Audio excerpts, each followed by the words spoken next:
মেচ্ছামি রকনী শহীদ ওমর আলী স্মৃতি চেয়ারম্যান মাঠ ময়দানে মহিলা মাদ্রাসা ও যুব সমাজের উদ্যোগে আয়োজিত চতুর্থ বাৎসরিক মহাবিশ্বের মহাবিশ্বর আমাদের মালিক আমাদের মনিব মহান রব্বুল ইজ্জত ওয়াল জালালের মুখের পবিত্র বাণী কোরআনে কারীম তাফসীরুল কোরআন মাহফিলের সমাধান সভাপতি বিশিষ্ট আলেমে দ্বীন জনাব মাওলানা সিদ্দিকুর রহমান, সম্মানিত পরিচালক জনাব মাওলানা আলিমুজ্জামান, আলোচনা রাখলেন মাওলানা হোসেন আহমেদ মাহফুজ।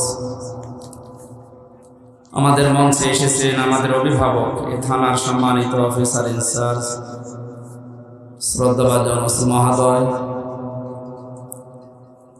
প্রশাসনের ওপরে যে ভুল ধারণাটা এখনো পর্যন্ত মানুষের কাটছে না, এটা দ্রুত যেন কেটে যায়, কারণ এটা থাকলে ওনারা স্বাভাবিকভাবে কাজ করতে পারবে না। মুসলিমীয় কিছু মানুষের অপরাধের জন্য আজ পুরা পুলিশ প্রশাসনটা জনগণের কাছে কালার হয়ে গেছে। যে মানুষগুলোর কোনো কারণে এগুলো হচ্ছে তাদেরকে শাস্তির আওতায় আনে, এই মানুষগুলো তো সাধারণ। এনাদের ওপরে আজ যে ক্ষোভটা রাগটা, আমার বাড়ির নিচতলা একটা পুলিশ ভাড়া ছিল, 5 তারিখের পরে যে কোথায় গেছে আল্লাহ জানা।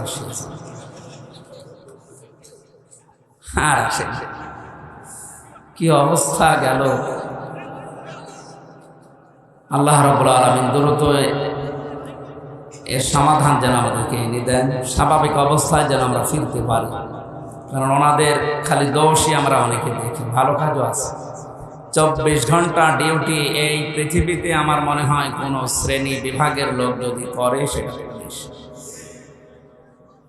অন্যান্য কর্মজীবনে যারা আছে তাদের সর্বোচ্চ 8 ঘন্টা 10 ঘন্টা করে ডিউটি করা লাগে, আর ওনাদের কোনো 8-10 নেই, 24 ঘন্টায় ডিউটি।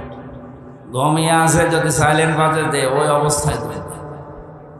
জানে আমার যতটুকু বাস্তবতায় আমি দেখেছি, ওনাদের সাথে আমি অনেক মিশেছি। শুধু ফরজ কাজগুলো যদি প্রশাসনের মানুষগুলো করতে পারে, ফরজ যেগুলো আছে, আমার মনে হয় যে দায়িত্ব পালন করে তারা, পুরাটাই তাদের এটা আল্লাহ ইবাদত হিসাবে লিখে। কয়েকদিন আগে যশোরের শ্রদ্ধাভাজন এসপি স্যার উনি ঘোষণা দিয়েছেন, পুলিশের এই চাকরি আমি জান্নাতে যাওয়ার মাধ্যম হিসাবে নিয়েছি। অনেক দামি কথা। এরকম মন মানসিকতা বাংলাদেশে এখন প্রশাসনে যারা আছে প্রত্যেকের ভেতরে যেন আল্লাহ দান করে। আর ক্যান্সার যেগুলো এই যে 3 ইঞ্চির মতো, এটা আসলে একটা ক্যান্সার। এই ক্যান্সারগুলোর তো হেদায়েত পাবে না, কারণ যারা মানুষের উপরে জুলুম করে তাদের হেদায়েতের রাস্তা বন্ধ হয়ে যায়। আল্লাহু লা ইয়াহদিল কওমাজ জালিমিন। আল্লাহ বলেন আমি জালেমদেরকে হেদায়েত দিচ্ছি না, দেবও না। ইয়াহদি এটা মজারে, বর্তমান ভবিষ্যৎ, প্রেজেন্ট ফিউচার।